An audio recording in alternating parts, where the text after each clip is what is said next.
안녕하세요. 사연에 빠지다의 DJ 민영입니다. 오늘도 두 가지 사연 준비되어 있는데요. 재미있게 들어주시고 구독과 좋아요 버튼도 꾹 눌러주세요. 그럼 오늘의 사연 함께 만나볼게요. 안녕하세요. 대한민국 땅에서 땀 흘려가며 열심히 살아온 70 먹은 사람입니다. 식구들 안 굶기려고 1분 1초 아끼며 살다 보니 뭐 지금은 취미랄 것도 없이 유튜브나 보며 지내는 노인이 되어버렸네요. 지금 나와 같이 사는 건 지난해부터 우리 집에 눌러 살게 된 길고양이 수봉이가 유일한 식구고요. 긴긴 밤 옆구리는 시리지 마음 울적할 때는 그저 술이나 마시며 여기 유튜브에서 사람들 사는 이야기 듣는 것이 재미난 일이 되었죠. 저라는 사람은요, 많이 배우지도 못한 데다가 또 가진 팔자가 어찌나 억센지 우아하고 고운 말 같은 건 하나도 쓸 줄 몰라요. 그래서 여기 다른 사연자님들처럼 좋은 말솜씨는 없지만요. 최대한 솔직하게 제 이야기를 털어놓겠습니다. 그러니 여러분 제 이야기 좀 한번 들어봐 주세요. 도대체 누구 잘못인지 내가 나쁜 년인 건지 한번 판가름을 해달라 이 말입니다. 저는 총구석 어촌마을에서 태어난 저에게도 부모님, 언니, 오빠, 가족이라 부르던 친정 식구들이 있었죠. 하지만 사고로 일찍이 아버지를 여의고 엄마 혼자 우리 삼남매를 키우셨습니다. 언니 오빠는 가난한 시골이 몸서리 쳐지도록 싫다며 성인이 되자마자 상경하고 자기들 입성이나 챙기고 살았어요. 무릎 연골도 남아나질 않아 거동이 불편한 엄마를 시골집에 혼자 두고 생활비조차 붙여주지 않았던 그들은 그저 가족이 부담스러웠나 봅니다. 하지만 사람 인두겁을 쓰고 자식이 그래서는 안 되잖아요. 우리 자식들 키우느라 엄마 인생을 다 바치셨는데 말입니다. 자기들 결혼까지 하고 나더니 아예 명절이고 엄마 생신이고 발길을 뚝 끊고 살대요. 그 뒤로 난 그 사람들 동기간으로 보지도 않고요. 파렴치한 그들을 떠올리면 욕지기만 납니다. 그래도 어쩌겠어요. 불쌍한 울 엄니 나라도 챙겨야죠.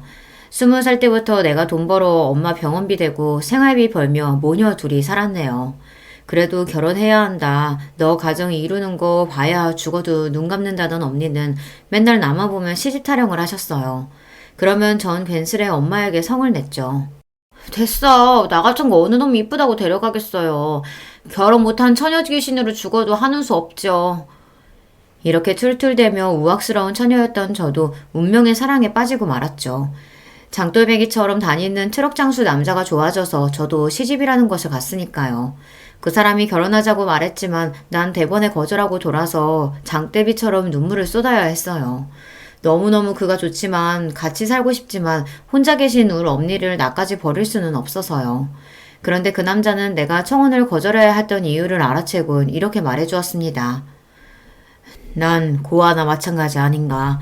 당신 어머님 내 친모처럼 여길 테니 결혼하고 모두 다 같이 삽시다. 남자가 그것도 고루하기 짝이 없는 경상도 남자가 이런 결단을 내리기가 어디 쉽겠습니까? 결혼해서 남편 때문에 고생도 많이 했지만 이때의 고마움을 생각하며 원망 한 번 안 하고 살았습니다. 남편과 결혼하고 친정엄마와 함께 고향을 떠나 경기도로 와서 터를 잡았어요. 남편이 하던 장사를 저랑 같이 했는데 바구니, 양말 등 1000가지 잡화를 트럭에 싣고 다니며 이 동네 저 동네 다녔죠. 돌아다니며 하는 장사의 고됨은 이루 말할 수가 없었습니다. 그러다 보니 어느새 내 마음속에 소원 같은 것이 생겼죠. 바로 내 가게, 내 점포를 갖고 당당하게 장사하는 것 말입니다. 하지만 만사 느긋한 남편은 장사 수완도 좋지 않고 돈도 잘 못 벌었어요. 아이들 낳고 키우면서 남편 혼자 장사하니까 벌이가 뚝 떨어져서 입에 풀칠하기도 어려웠습니다. 그래서 막내 낳자마자 친정엄마에게 아이들을 맡기고 내가 일하러 나섰어요. 장사꾼으로 살다 보니 여자가 참 갈갈한 성미가 되었지만 누구 돈 떼먹거나 거짓말 안 하고 살고자 노력했습니다. 그렇지만 내가 편하게 살 팔자가 아니었던 모양이죠. 남편은 벼랑간 차 사고가 나서 반년간 식물인간처럼 병원에 누워있다 결국 세상을 뜨고 말았으니까요. 그때가 맏아들이 7살, 막내 아들이 고작 2살 되던 해였습니다. 졸지에 과부에 노모와 세 자식이 딸린 가장이 되어버렸죠. 돈도 못 버는 기존의 트럭 장사를 과감히 접고 남의 식당 주방 일을 하기 시작했습니다. 내가 음식하는 손도 야물고 또 가만 보니 먹는 장사가 제일 많이 남는 것 같아 보였죠. 당장은 내 식당 할 돈도 없고 하니 남의 밑에서 돈도 모으고 장사하는 법도 배우려는 요량이었습니다. 그렇게 일은 악물고 살다 보니 식구들 건사하고 삼남매 대학까지 다 보냈어요. 지금은 나 사는 집 있겠다, 월세 받는 건물까지 있으니 이 정도면 참 잘 살아온 거 아니겠습니까? 그런데 평생을 다 바쳐 자식들 키워낸 내가 말년에 이런 대접을 받을 줄은 정말 몰랐어요. 지금도 그 생각만 하면 울부짖 치솟고 가슴이 미어집니다. 자식 뽑기 운은 완전히 뺑뺑이고 뭐가 나올지 모르겠대요. 첫째 알들과 둘째 딸은 성실하니 일찍 철들어 저들이 알아서 공부도 잘하고 크대요. 문제는 막내 아들이었습니다. 남편이 술 먹고 들어와서 더듬을 때 아주 손모가지를, 아니 다른 곳을 분질러 놨어야 했는데. 주책맞게 이게 무슨 소린지 모르겠네요. 여하튼 간에 그날 막내를 뵈는 게 아니었다 싶은 순간은 셀 수도 없을 겁니다. 꽤 많고 장난심한 녀석이라서 애를 모르는 이웃이 없을 정도로 동네에 소문이 파다했어요. 그거 정사하다 말고 어디 가요? 아휴, 내가 복장이 터져서 막둥이 학교 가요. 막둥이 담임선생님이 학부모 상담하자고 전화가 왔지 않아요. 에? 또 가? 지난번 선생님 가방에 개구리 집어넣고 여자애들 체육복 죄 뜯어놔서 불려갔었잖아요. 이번엔 또 무슨 짓을 쳤대요? 대머리 교장 선생님은 가발에 리본을 묶었다나 뭔 짓을 더 한 모양인데 아우 아주 이놈의 자식 때문에 내가 못 살아.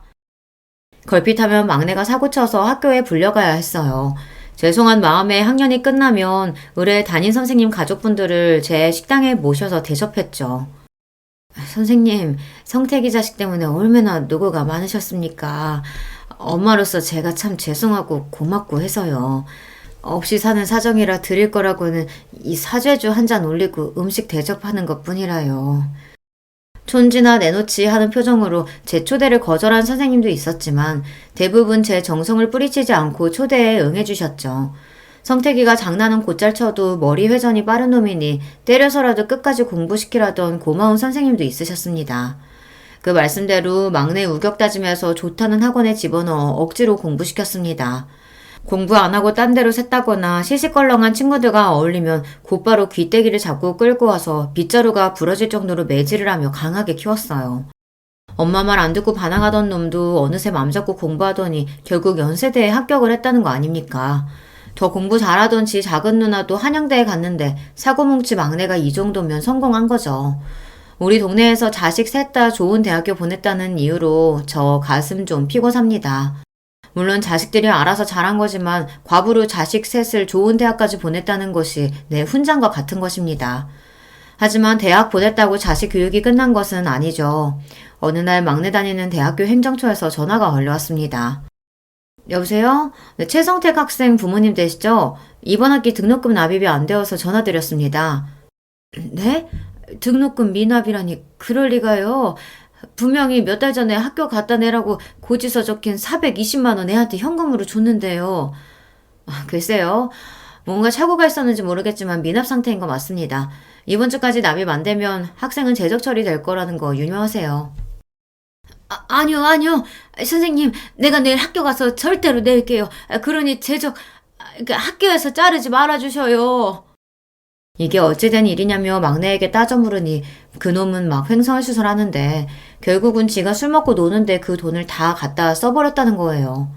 어휴, 이놈아. 다른 돈도 아니고 대학 등록금이다. 매일 먹어야 하는 내 허리약은 건너뛰어도 너희들 학원비, 학교 육성회비는 어떻게 해서든 안 빼먹고 살았어. 그런데 감히 대학 등록금에 손을 대?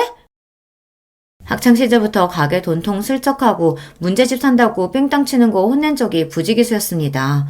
그래도 그렇지 대학교 등록금은 아니잖아요. 열이 잔뜩 받은 나머지 바리깡을 들고 와서 성택이 머리를 아예 빡빡 밀어버렸어요. 니는 정신 상태가 글러먹었어. 대학생이 무슨 군대 나가 뿌라. 여지간해서 말 안 들어먹던 놈이 그때는 충격을 좀 받았던 모양입니다. 진짜로 군대 신검받고 어쩌고 하더니 2달 뒤 입대를 해버렸어요. 현역 육군으로 빡세게 구르다가 정신을 차렸는지 제대하고 나서는 사고 안 치고 대학교 잘 다니다 유명한 회사에 취직까지 했습니다. 아유, 김 사장은 좋겠네. 박사님 첫째, 둘째 딸은 대기업 다니고 게다가 돈 많은 집에 시집까지 갔으니. 그런데 속만 썩이는 막내까지 그렇게 큰 회사에 합격했다고? 그럼 저승에서 신랑 만나면 아주 잘 살다 왔다고 큰 소리 뻥뻥 칠 거야. 그러니 지금 죽어도 여한이 없지. 요즘 나 밥 안 먹어도 배가 안 고프다니까. 에이, 그건 오바고. 그 늘어진 뱃살 보면 밥을 영 안 먹지는 않은 것 같은디. 이 사람이 뭐라고? 자식들 모두 제대로 된 인간 만든 것 같아 부모로서 느끼는 뿌듯함이야 이루 말할 수 없을 만큼 컸죠. 비록 큰아들은 외국서 공부하고 귀국한 지 얼마 안 돼요. 아직 미혼이지만 대부분 시집 장가 보내고 나니 이제 진짜 혼자가 되었어요. 같이 살던 친정엄마는 하늘나라에 가신 지 이미 십수년도 되었고 말입니다. 늙은 내 몸 하나만 챙기며 여유있게 사나 했더니 자식 교육은 끝난 게 아니더라고요. 별일 없이 잘 살고 내 용돈까지 붙여주는 첫째, 둘째와 달리 막내는 아직도 내 도움을, 아니 내 돈을 필요로 했어요. 자잘하게 카드값 막아야 한다, 손주에 돌잔치 해야 한다 등등 갖가지 명목으로 수없이 돈을 요구해왔습니다. 결혼할 때 전셋집도 마련해줬는데 5천만 원, 8천만 원 빌려달라 해서 아예 차용증까지 썼다니까요. 아니 큰 회사 다니는 맞벌이가 왜 맨날 돈이 그렇게 부족하냐? 이해가 안 가서 물어보니 내 허락도 없이 며느리는 이미 회사를 간뒀더라고요. 어머님 무서워서 미리 말씀 못 드렸는데요. 아기 낳고 복직하니까 회사 다니기가 너무 힘들어서요. 아휴, 어차피 그만두고 뭐 어쩌겠냐. 그럼 집에서 살림 열심히 하고 서방이랑 자식 실하게 챙겨야 한다. 알겠냐? 그런데요, 엄마 그 봉청동 건물은 한 달 월세가 얼마나 나와요? 갑자기 그거 와 궁금해. 사실 회사 사정이 어려워져서 나도 회사 다니기 여간 힘든 게 아니어서요. 거기 건물 관리를 제가 대신 해주면 엄마도 편하고 나도 그 돈을 생활비로. 턱도 없는 소리 마라. 나도 곧 있으면 70이야. 언제까지 식당 일 하겠냐? 너희 형들처럼 엄마 용돈이니 그런 거 달라고 안 한다. 제발 네 앞가림만이라도 해.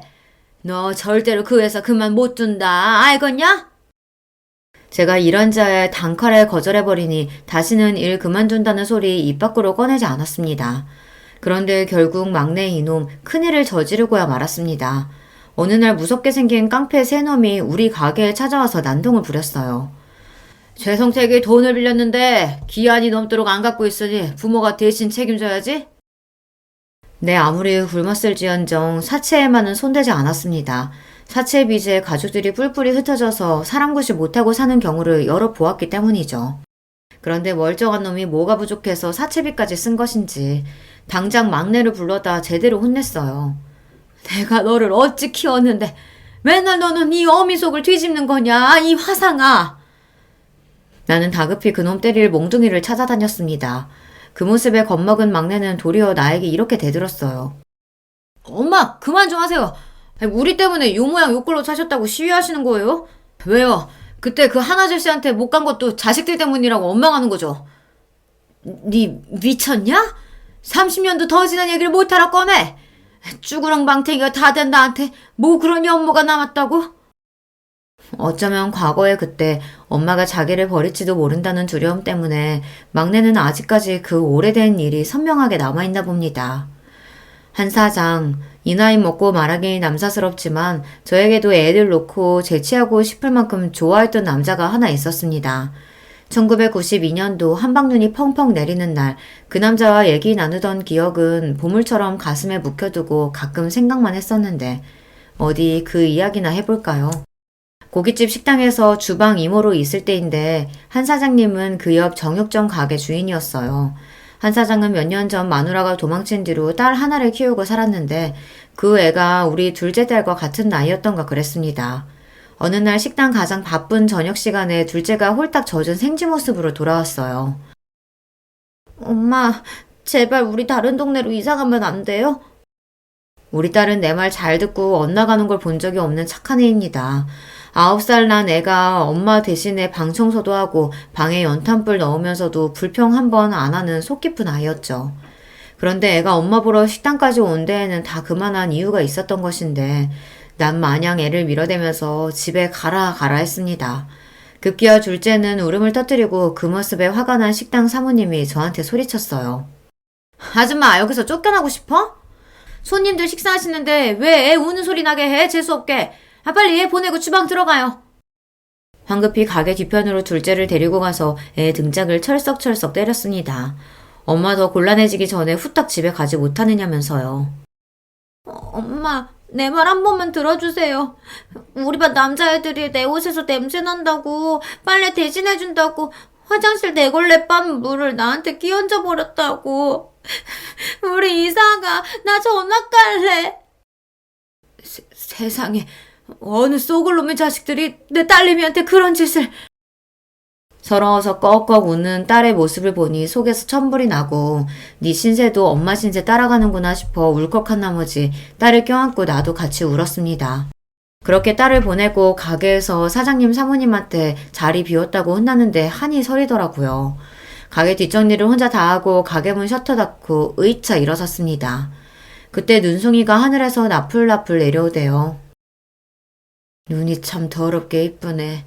거지 같은 하루 보낸 내 속은 썩어 문드러질 것 같은데. 저기요, 일 끝났으면 와서 쌍화탕 한 잔 마시고 가요. 일하러 가게 오다니며 그와 마주치면 가볍게 인사나 하던 대면대면한 사이였습니다. 말 한 번 섞은 적은 없지만 그 사람 목소리나 그림자만 봐도 알아채는 내가 이상했습니다. 동네에서 내가 과부인 걸 다 아는데 외간 남자랑 말 섞고 눈빛 나누다가 이웃들 입방아에 오르면 어쩔까 싶어 조심해야죠. 내가 왜 거기서 차를 마십니까? 집에서 애들이 기다리니 얼른 가야 돼요. 그 집딸이랑 우리 집 딸내미랑 같은 반인 건 몰랐어요? 애들 얘기할 게 있으니 잠깐 와봐요. 지금 시장 사람들 다 문 닫고 갔으니까. 남들 볼까 두려운 내 마음을 그에게 들킨 것 같다 놀랐지만 애들 얘기라고 하니까 못 이기는 척 들어가서 한 사장이 내미는 의자에 앉아 그가 준 종이컵을 받아들었습니다. 눈 오는 추운 겨울밤 쌍화차 하나가 뿜어내는 온기가 싫지 않더군요. 아니 너무 따뜻하고 좋아서 종이컵을 두 손 모아 꼭 감쌌습니다. 딸 이름이 혜연이 맞죠? 전학 온 뒤로 짓궂은 놈 몇몇이 괴롭히고 있었답니다. 우리 딸이 그 아이 뒷자리라 자주 봤는데 학부모회 하는 엄마 믿고 까부는 놈들이라 담임선생님도 못 본 척해서 혜연이가 많이 힘들어했대요. 안 그래도 내일 날 박는 대로 학교 가서 그 자식들을 확 죽이 삘라고 했어요. 그놈들 이름이 뭐랍니까? 그때 정육점 가게에 있던 라디오에서 심수봉의 노래가 흘러나왔습니다. 그대 내 곁에 선 순간 그 눈빛이 너무 좋아. 순간 이상한 경험을 했어요. 흐르던 시간이 멈추고 내리던 눈도 멈추고 난로 곁에 앉은 그 사람과 나 둘만 세상에 존재하는 것 같은 느낌. 더 이상 말을 하지 않았지만 우린 느낄 수 있었습니다. 당신과 나 서로 좋아하고 있군요. 노을처럼 붉게 달아오른 얼굴을 보이기 싫어서 냅다 거기서 뛰어나왔습니다. 그날 이후 식당 일 마치고 나오는 시간이면 한 사장이 나를 집까지 바래다 주었습니다. 서로 별말은 안 했지만 원래부터 그런 사이였던 듯이 마치 그래도 된다는 듯이 말이죠. 같이 포장마차 우동을 먹고 걸어가며 이야기하는 것뿐 별다른 짓도 안 했어요. 하지만 소문은 살에 살을 더해져 회개 망측해져 버렸습니다. 엄마, 진짜야? 식당 사장님이 엄마가 곧 재혼할 거라 했어요. 정육점 아저씨랑 살려는 거지. 나 싫단 말이야. 우리 아빠는 한 분이야. 엄마 결혼하지 마. 다른 두 아이까지 합세해서 애들은 제가 결혼할 거라는 소문을 들었는데 진짜냐고 물었습니다. 아무리 내 새끼들이라지만 그 순간 어느 동네 사람들이 묻는 것보다 나에겐 더 무서웠어요. 내가 뭐 잘못한 것도 없는데 괜히 나쁜 짓 하다 잡힌 범죄자가 나고 애들은 형사 같았습니다. 그렇지만 난 결정을 해야 했어요. 어정쩡하게 한 사장과 이렇게 연애하다가는 시장에서 내 꼴만 우스워지고 애들 앞에 떳떳한 엄마로 있을 수 없으니까요. 어쩐 일로 자네가 날 먼저 만나자 했어? 기분 참 괜찮네. 여기 김치우동이 기가 막히다. 아줌마, 여기 김치우동이랑 소주 한 병이요. 당신 덕에 가슴 떨리고 행복했죠. 그치만 우린 여기까지여요. 난 어디선가 잘 살고 있을 테니 정희 아빠도 건강하게 잘 살아요. 따끈하게 놓인 우동을 그대로 두고서 내 할 말만 내뱉고 혼자 나와버렸습니다. 집에 와서 소주 한 병을 마시며 그날 처음으로 술의 맛을 알게 됐습니다. 이후 외로운 나에게 소주는 유일한 친구이자 한풀이 상대가 되었죠. 곧바로 나는 다른 동네로 이사갔기에 그 후 한 사장이 어떻게 사는지는 몰랐습니다. 그저 딸 중학교 졸업식 날 먼발치에서 그 반질반질한 얼굴을 본 게 마지막이었어요. 너희들이 새아빠 어쩌고 하는 소리 듣기 싫어서 그 사람 떠난 지가 30년도 됐어. 근데 그게 왜? 내가 왜 너한테 한 사장 얘기를 들어야 하냐? 그거 아세요? 엄마는 지난 세월 고생한 게 다 자식들 때문이라고 생각하니까 작은 실수에도 그렇게 크게 역정을 내시는 거예요. 그 억하심정 때문에 내가 하는 행동 하나하나가 다 미운 거라고요. 언제 엄마가 나한테 따뜻한 말 한마디 건네준 적 있었어요? 그대로 막내는 방문을 걷어차고 집에서 나가버렸습니다. 저 자식이 그래도? 지 잘못한 거는 생각도 안 하고 막내놈은 저렇게 엉뚱한 생각이나 하며 엄마 탓이나 하고 있었어요. 뭐 저도 다 잘한 건 아닙니다. 옛말에 예쁜 자식 매로 키운다고 했어요. 아비 없이 자라 저 모양이라는 소리 듣기 싫어서 우리 애들 교육 더 단단히 시켰습니다. 난 참 엄하고 싫은 소리만 하는 엄마였을 거예요. 생각해보면 첫째가 반에서 1등 했다고 눈을 반짝이며 얘기하면 니 어디 가서 1등 한다고 자랑하고 다니면 안 돼. 사람이 거만하면 욕먹는 법이야. 계속 1등할 방법이라 연구해라.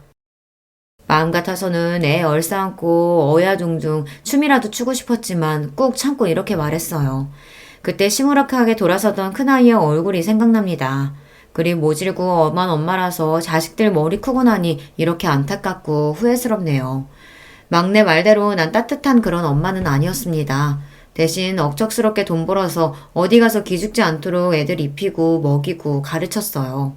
그게 내 평생의 자부심이었단 말입니다. 이렇게 막내가 속삭일 때면 둘째한테 전화해서 이렇게 저렇게 이야기를 하곤 해요. 그래도 딸이라고 내 말도 잘 들어주고 나 위로해준다고 같이 맞장구도 쳐주니 고맙죠. 막내가 워낙 매사 불평불만이 많은 녀석이라 그래. 지가 받은 사랑을 생각도 못하고 부족한 것만 생각하는데 그걸 어떻게 다 맞춰줘. 괜히 그 자식 말 때문에 엄마 맘 쓰지 마세요. 엄마, 근데 귀는 좀 어때? 병원에는 다녀왔어요? 그래. 의사가 노인성 난청이 좀 일찍 온 거라고 하대. 고작 한갑 넘었을 뿐인데 벌써 노인성 난청이 왔다고요? 몸쓰며 일하고 살아와서 그런가 허리와 다리 건강엔 늘 문제를 달고 살았어요. 파스는 내 남편이요. 정형외과는 내 친구였으니까요. 그런데 몸 아픈 건 약 먹고 바르면서 참는데 이골이 났지만 귀가 안 들리는 건 어려움이 많았습니다. 사람들이랑 하는 일상적인 대화도 어려워지고 자꾸만 사람들이 했던 말 또 해달라고 하니 나를 불편해하고요. 내 말이 잘 안 들리다 보니 원래도 갈갈했던 목소리가 더욱더 커져버렸어요. 얼마 전 버스 타면서 귀를 묻는데 기사 양반이 귀를 막으며 얼굴을 찌푸렸어요. 아, 할머니 조용조용히 좀 말하세요. 기차 화통을 삶아 드셨나 왜 이렇게 크게 말하세요? 난 그냥 하는 말인데도 목소리가 크니까 화난 것처럼 들린다고 주변에서 오해하니까요. 이 생활이 1년, 2년 지나다 보니 단순한 의사소통 문제가 아니라 내 감정에 문제가 생기대요.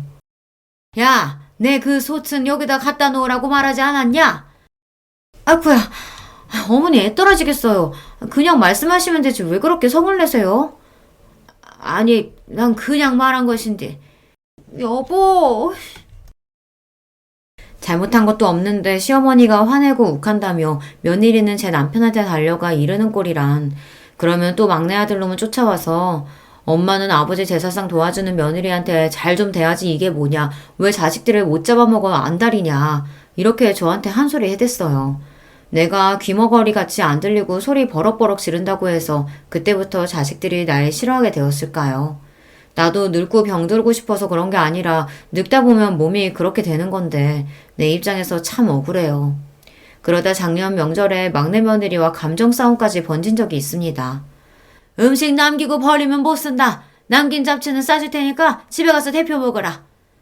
요새 누가 음식을 남김없이 싹싹 먹어요. 우리 친정에서는 남기는 만큼이 교양이라고 하셨어요. 다 먹어치우는 건 옛날 머슴들이나 하는 거라고. 뭐라고? 머슴? 니 지금 시애미한테 천한년이라 하고 하는 기가? 말하는 꼴하고는 아주 지 엄마를 똑 닮아가. 너희 친정에서 그리 가르치더냐?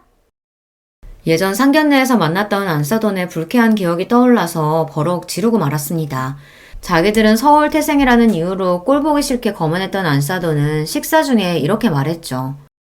음식 먹는 걸 보면 그 집안이 어떤지 다 표가 나는 법이지. 자네 그렇게 허겁지겁 먹으면 가난하게 자란 티 다 나는데 그거 아나?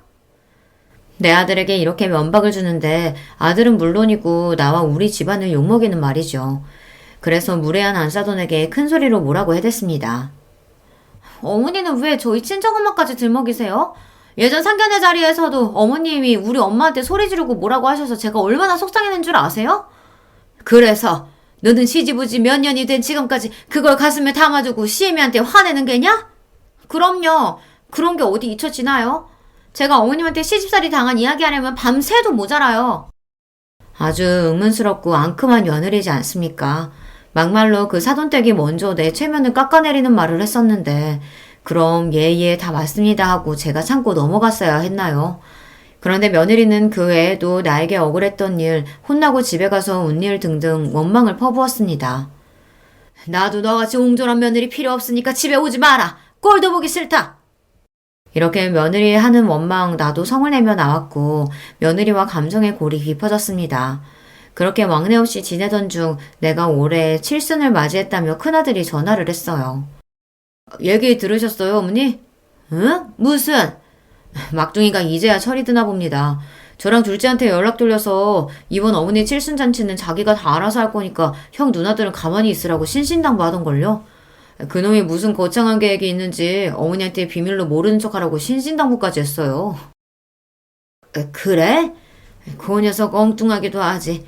알았다. 나는 아무것도 몰라요 하고 있으마. 막내 며느리와 다투고 난 뒤 마음이 불편했는데 날 위한 깜짝 잔치를 준비했다는 말에 웃음이 절로 나오더군요. 그래. 우리 막내가 이렇게 자상하고 귀여운 구석이 있었지. 그리고 설레는 마음으로 은근히 칠순잔치를 기대하고 있었습니다. 하지만 난 아주 헛된 꿈을 꾸고 있던 거예요. 아주 개같은 꿈을요. 어느 날 모르는 남자들이 가게에 찾아왔어요. 김순애 여사님 맞으시죠? 그래, 내 이름이 맞는데 무슨 일이시오? 자, 다들 시작하자고. 흰옷 입은 남자 셋이 저들끼리 서로 눈짓을 하더니 한 명씩 내 팔다리를 부여잡고 끌어갔습니다. 이놈들아! 너희들이 누구기에 나를 어디로 데려가는 거냐? 내 아무리 발버둥을 쳐봤지만 젊고 힘이 센 남정네들에게 어찌 할 바가 있었겠습니까? 그대로 끌려가서 병원 마크가 그려진 승합차에 탔습니다. 사람 살려!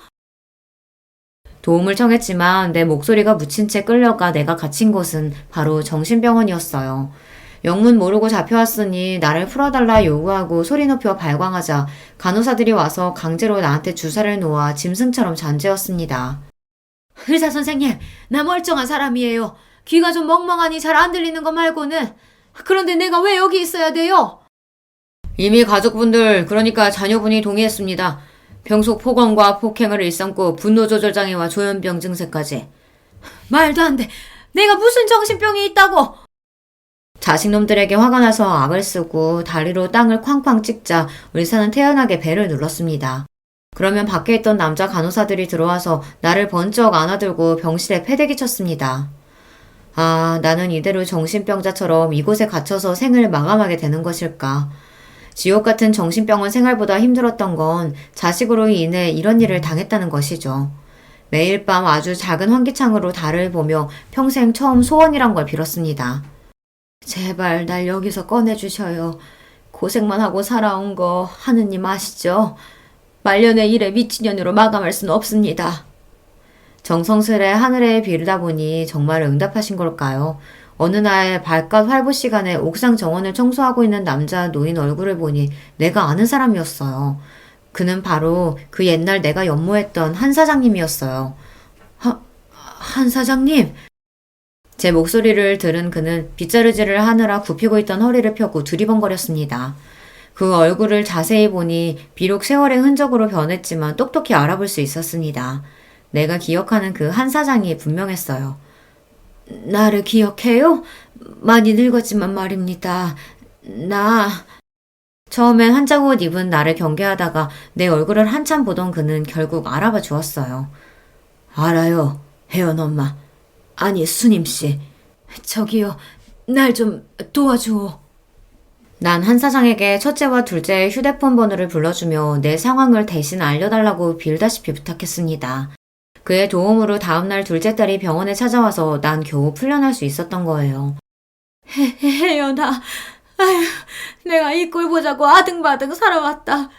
차라리 그때 네 아버지 따라 혀 깨물고 죽을 것을. 둘째와 그간 이야기를 나누면서 알게 된 사실이 있었습니다. 막내놈이 아주 이전부터 철저한 계획을 세우고 날 일부러 정신병원에 쳐넣었다는 거 말입니다. 그놈은 저희 형 누나들에게 내가 사라진 일을 거짓으로 속였습니다.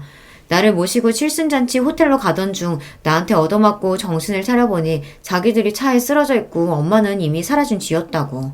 얼마 전부터 치매 증상이 심해진 탓에 이런 일이 벌어진 것 같다고 꾸며낸 거였죠. 심지어 경찰서에 신고까지 했다고 속였대요. 평생 자잘한 거짓말 치고 살아오더니 이렇게 대담한 죄까지 저지를 줄은 나는 미처 몰랐습니다. 엄마가 막내 때문에 정신병원에 갇혀 있었다니 믿을 수가 없어요. 어떻게 사람으로서 그런 짓까지 할 수가 있지? 그래, 나도 믿을 수가 없었다. 그런데 그놈들이 병원으로 날 찾아와서 이렇게 말하더구나. 정신병원에 갇히고 막내동과 며느리가 찾아온 날, 한 사장이 내 옷 속에 몰래 녹음기를 두어 그날의 대화를 남겨놓을 수 있었습니다. 얘들아, 뭔가 일이 크게 잘못된 것 같다. 여기 사람들이 날 이곳에 끌고 왔어. 너희가 나 좀 풀어다오. 자식들이 직접 해명하면 이들도 믿어주겠지. 저희가요? 왜요? 설마 너희들이... 이제야 상황 돌아가는 걸 눈치채셨어요? 세상에서 엄마가 제일 무서웠는데 이 사람들이 나한테 이 방법을 알려줘서 얼마나 살겠던지. 이제야 처음 엄마한테서 떨어져 자유롭게 살 수 있게 되었는데 내 손으로 엄마를 풀어주겠어요? 이놈아, 농담이라도 하나도 안 재밌어.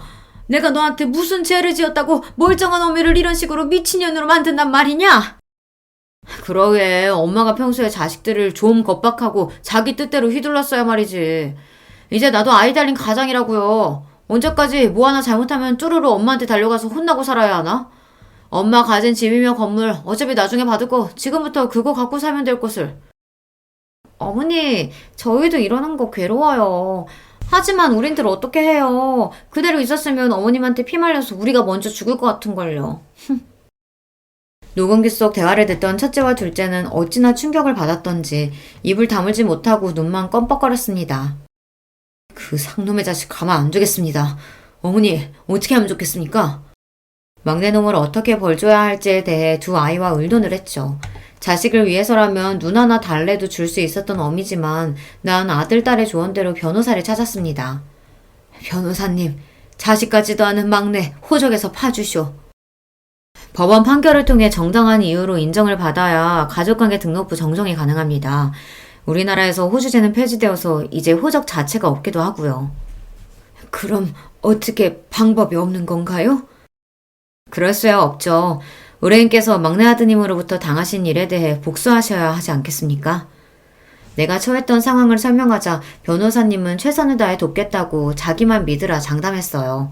옛말처럼 호적에서 파낼 수는 없었지만 내 뜻을 분명히 막내 자식 부부에게 전했습니다. 변호사가 추천한 대로 법적으로 강하게 말이죠. 더 이상 타이르고 매타작해서 가르치는 게 아니라 어른의 무서움, 부모의 냉정함을 보여줄 차례란 말입니다. 시간이 얼마 흐르지 않아 성태기와 그 마누라는 날 찾아와 빌어댔죠. 하지만 아직도 정신을 못 차렸는지 사죄부터 하지 않고 저들이 처한 상황부터 해결해달라고 하는 꼴이란. 세상에 이런 법이 어디 있습니까? 엄마가 빚쟁이도 아니고 제 쥐꼬리만한 월급을 왑뇨. 그렇게 가져가시면 우리 식구들은 어떻게 살라고요? 엄마 그렇게 매정한 분이셨어요? 우리 최 씨 집안에서 당신은 내 자식이 아니요.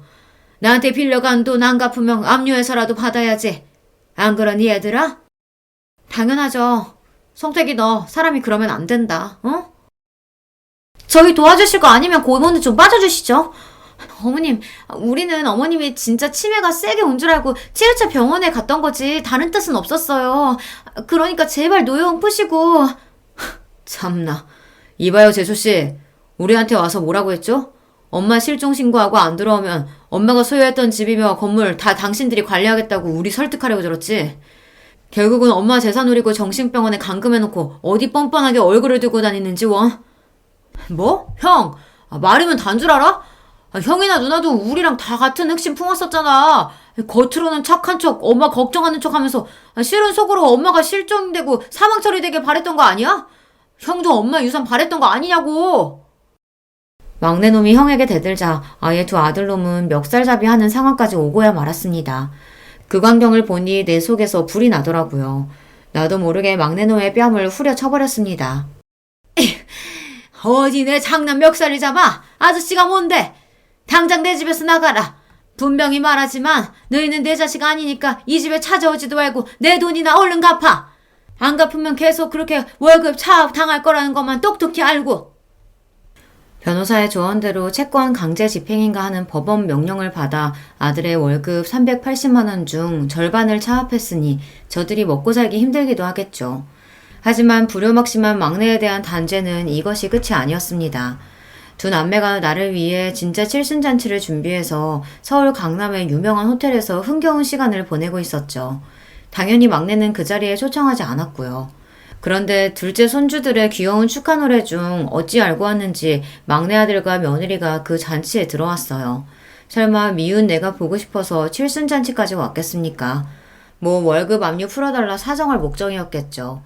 내 자식이지만 이젠 나도 그 시꺼먼 속내에 속아 넘어가지 않습니다. 이 자리에 있어서는 안 될 사람들이 왔네. 첫째야 둘째야 쟤네 끌어내라. 저도 자식이에요. 하나뿐인 어머니 칠순잔치에 아들인 제가 빠져도 되겠습니까? 아, 그러세요? 어쩌나? 사실 나는 자식이 둘뿐이었어요. 거기 자네들은 내 모르는 사람이니 이 좋은 잔치에서 나가주실랍니까? 정말 왜 이렇게까지 하시는 거예요, 엄마? 차라리 원래 엄마 성미대로 메타적하고 차라리 욕을 날리세요. 안 어울리게 서울만 쓰며 자식인 우리한테 존대하시냐고요. 진짜 소름 끼치게. 나는요. 나랑 하등 상관없는 남한테는 그래도 예의 지키고 사는 년입니다. 그쪽이랑은 완전히 남이니까 이러죠. 뭐 이렇게 내 잔치에 온 김에 거기 차린 뷔페나 먹고 가요. 옛날에도 좋은 잔칫날 동네 버렁쟁이들까지 다 먹였으니까. 나는 더 꼴도 보기 쉽지 않다는 듯 잔치 내내 막내를 투명인간처럼 대했습니다. 보다 못한 둘째 딸이 날 타이르더군요. 엄마, 이제 그만 성택이네 용서해 주세요. 얘기 들어보니까 얘네들 그동안 고생도 많이 하고 진짜 반성 많이 했대요. 딸의 얘기에 나는 가자미 눈으로 쏘아보며 호통을 쳤습니다. 내 허락도 없이 오늘 잔치한다는 것도 네가 저놈들한테 알려준 게냐? 너 역시 엄마 무시하고 네 멋대로 굴다가 막내 꼴 되고 싶으냐? 내 불효령에 둘째 딸과 사이는 절대 그런 일은 없다며 나에게 빌고 잘못했다고 했습니다. 마지막 순서로 오신 손님들에게 감사 인사를 드리려던 찰나였죠. 그런데 나는 들고 있던 마이크에 대고 예정에도 없던 이야기를 하기 시작했어요.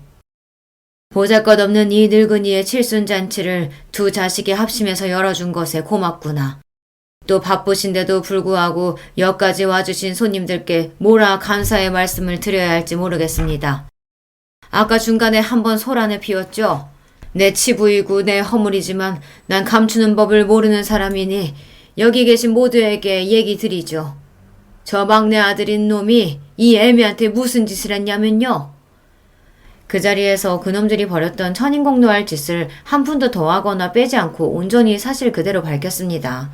순식간에 웅성거리며 막내 아들과 며느리에게 수십 수백 개의 눈이 향했고 비난과 욕설이 나오기 시작했죠. 예상치 못한 상황에 막내 아들과 며느리는 아연 실색하고는 그대로 주랭랑을 쳐버렸습니다.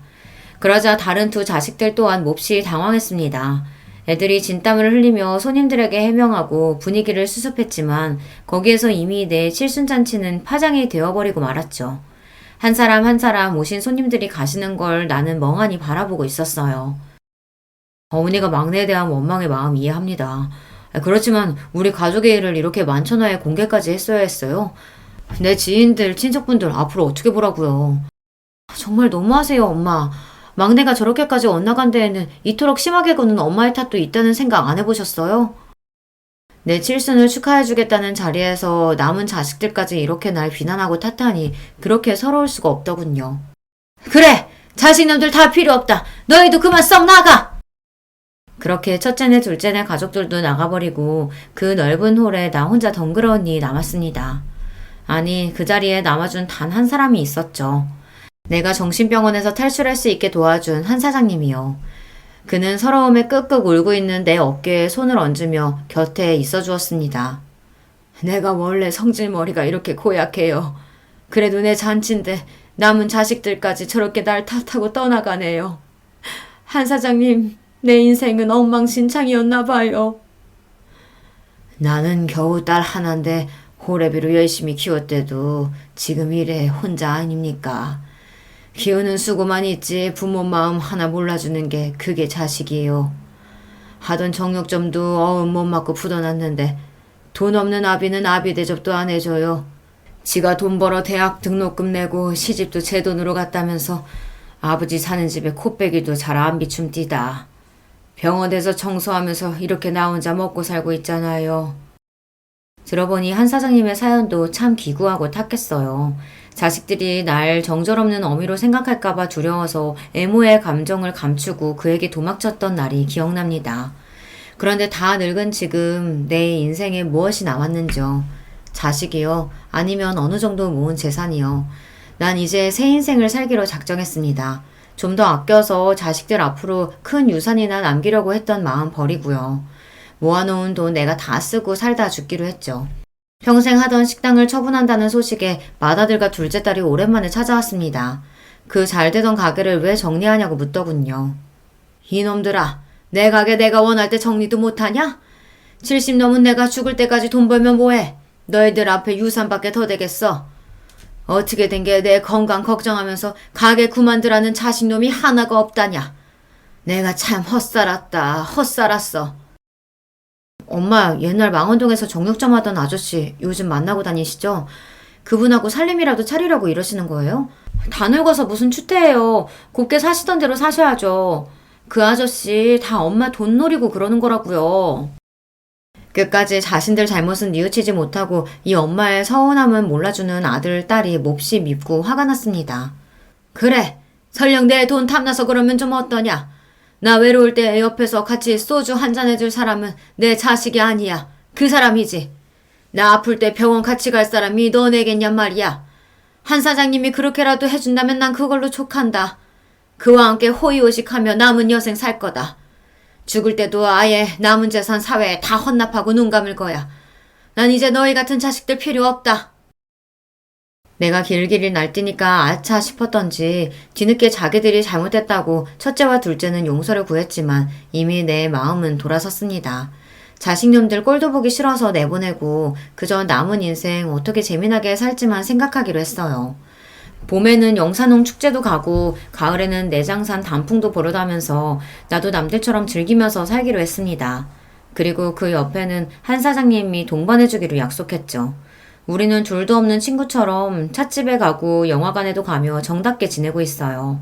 남자로 느껴지는 떨림, 그 역시 나를 여자로 대하고 있지만 천천히 서로에게 다가가려는 마음은 서로 같다고 봐요. 자식 셋은 그 이후로도 끊임없이 시어미처럼 한 사장을 만나지 말라며 조심하라고 내게 잔소리를 했습니다. 그 꼴을 보니 자식만 믿고 살던 내 인생이 구름처럼 허망한 것이죠. 얼마 전 막내 아들 월급에 걸던 차압도 이제 멈추었습니다. 칠순잔치에서 못볼 꼴을 당한 뒤 나타날 엄두가 나지 않았는지 막내 내외는 조용히 지내더군요. 그러던 어느 날 아들 휴대폰 번호로 걸려온 전화를 받아보니 바로 막내 손자였던 겁니다. 할머니 안녕하세요. 왜 요즘 할머니 우리 집에 안 오세요? 엄마 아빠도 할머니 집에 안 가고요. 싸웠어요? 그래 미안하다 우리 강아지. 할머니가 네 아빠한테 화가 나서 당분간 떨어지기로 했어. 근데 우리 손주 잘 지내고 있냐? 유치원에서 친구들이랑 사이좋게 지내고? 이제 유치원 못 가서 친구들이랑 못 만나요. 왜냐고 물어보니까 엄마가 비밀이 있다고 유치원은 나중에 가자고 하셨어요. 할머니 지난번에 저 티니핑 사주신다고 약속했잖아요. 언제 주세요? 갑자기 그 통통한 볼살에 똘망한 눈의 막내 손자가 몹시 보고 싶어졌습니다.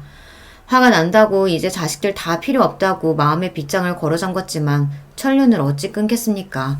손자의 목소리를 들으니 단숨에 달려가서 손자도 안아보고 아들 얼굴도 보고 싶더군요. 내가 압류까지 해버려서 손자 유치원도 못 보내는 게 아닌가 싶어서 변호사에게 연락해서 압류를 해지했어요. 그 일이 있고 난 얼마 뒤 주말 낮에 막내 아들이 집에 찾아왔습니다. 우리 막내 손자도 데리고 말이죠. 아이고 우리 강아지 할머니 보러 왔어? 나도 모르게 신발도 안 신고 뛰쳐나가서 손주를 얼싸안고 집으로 들어왔습니다. 정신병원 사건 이후 처음 아들에게도 엄마처럼 대했고요. 손자와 한참 이야기를 나누고 있는데 아들은 무릎을 계속 꿇고 똥 마려운 강아지처럼 불편하게 있었습니다. 됐다. 왜 그렇게 불편하게 앉아있노? 편히 있어라. 막내 아들은 갑자기 얼굴을 바닥에 묻고 엉엉 그야말로 대성통곡을 했습니다. 이 어미가 그리 서럽게 있냐? 석고대제까지 안 해도 된다. 얼마 전에 월급 압류 풀어주셨더라고요. 감사합니다. 제가 정말 아주 못난 놈이었죠. 형 누나처럼 효자의 반듯한 놈은 못됐어도 그렇게 막 나가는 불효까지 해서는 안 됐는데 절 용서해 주세요. 이제라도 알았다면 앞으로 네가 어쩌는지 내 눈 부릅뜨고 지켜본다. 그러고 네 형 누나도 모글이 효자 아니다. 아니 못나게 굴어서 그놈들도 지금 자식처럼 안 보고 있지. 너나 그것들이나 크게 진배 없다. 손자가 그리 갖고 싶었던 장난감도 사주고 아들이 좋아하는 갈비찜 밖에서 사 먹이고 돌아왔습니다. 가만히 내 속이 어떤가 들여다보니 막내 아들에게 맺혀있던 한해 응어리가 많이 풀어져 있더군요. 이게 어미고 끊지 못하는 천륜인가 싶습니다.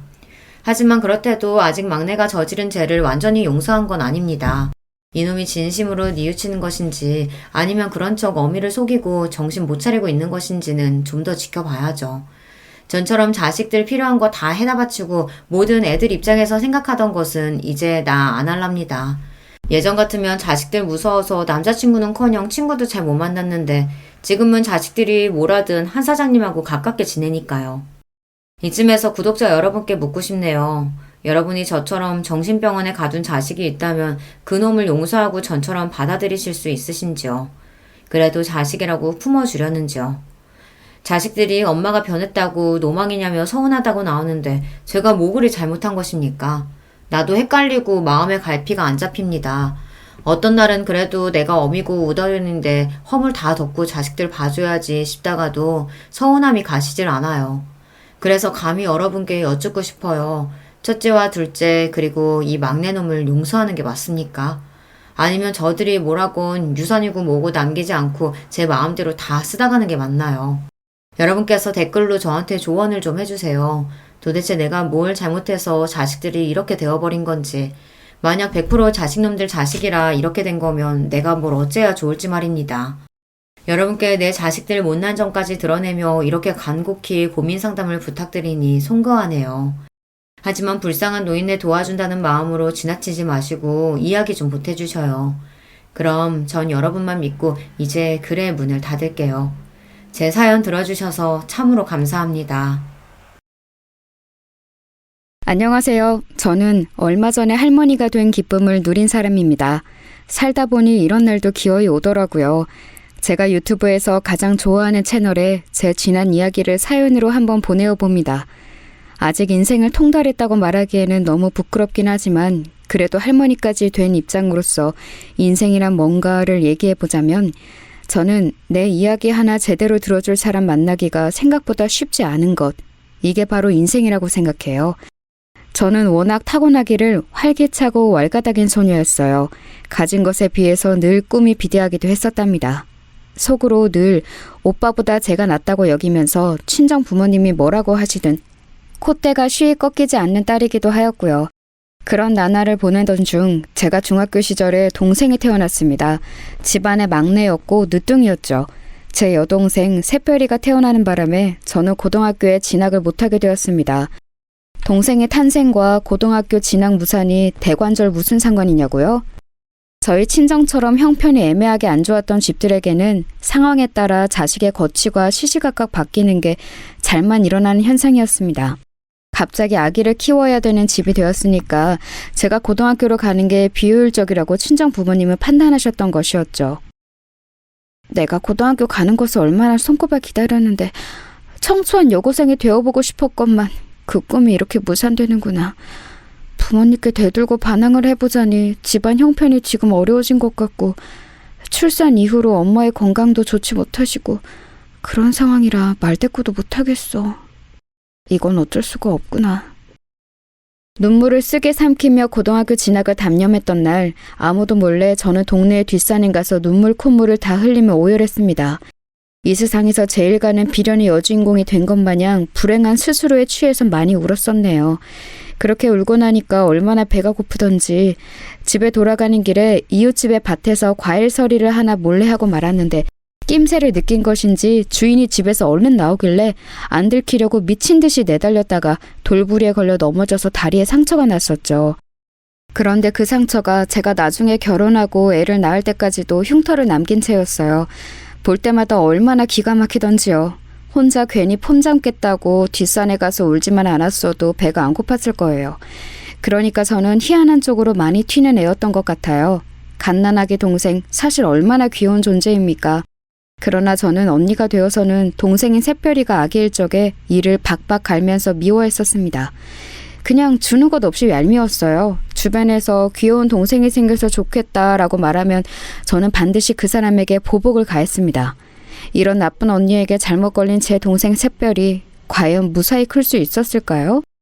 이를 박박 갈면서도 손으로는 똥오줌 싼 거 다 처리해주고 눈빛은 얄미워 죽겠다고 원망을 하면서도 손으로는 옷을 갈아입혀주는 그런 언니가 저였기 때문에 새별이는 무럭무럭 자랄 수 있었답니다.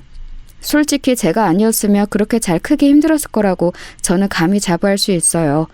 왜냐고요? 당시 친정엄마는 출산 후유증으로 힘들어하셨고 몸이 좀 나아지신 이후에는 저에게 네가 참 동생을 잘 보내라는 짧은 감상이나 남겨주시면서 모든 육아를 본격적으로 전가하셨거든요. 저는 새별이 이전에 동생이 없었는데 저라고 아기를 잘 돌보는 법을 알았겠나요? 전혀 몰랐지만 그냥 책임감, 의무감 같은 걸로 열심히 했던 것뿐입니다. 지금 생각하면 정말 고단했던 시기였네요. 고등학교에 진학하지 않은 제가 설마 집에 틀어박혀서 갓난 동생만 보고 있었을 리가 없잖아요. 네, 저는 돈을 벌러 다니고 있었습니다.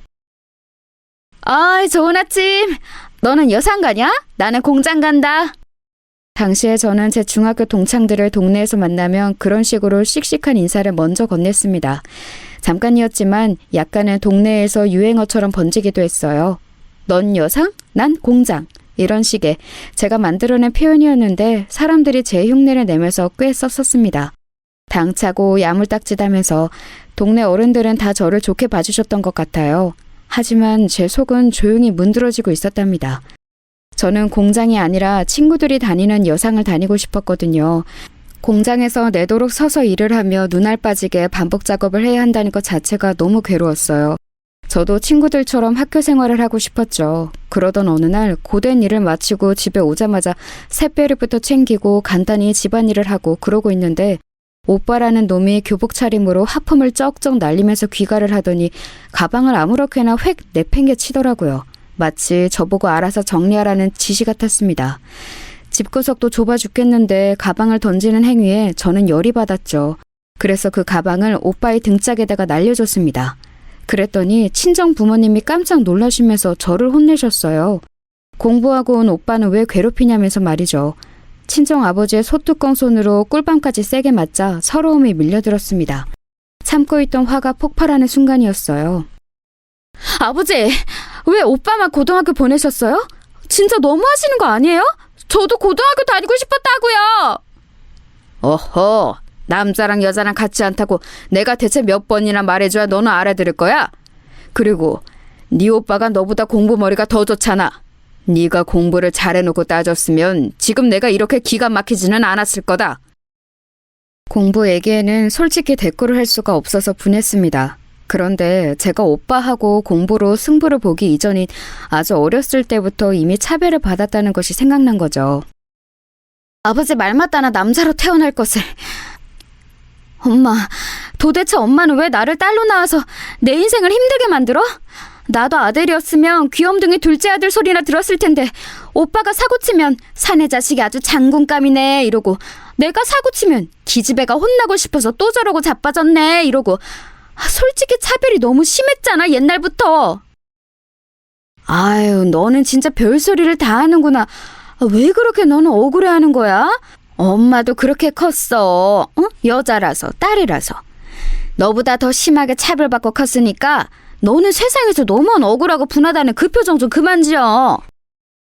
친정엄마가 그때 저한테 해주셨던 말씀이 두고두고 안 잊혀졌던 것 같아요. 끝내 저를 향해 그냥 좀 살아라고 하셨던 분이 제 친정엄마이셨습니다. 곱씹을수록 제 마음속에서 메아리가 되어 울려 퍼졌어요. 너만 억울한 거 아니니까 그냥 참으라는 그 논리가 정말이지 어이가 없었죠.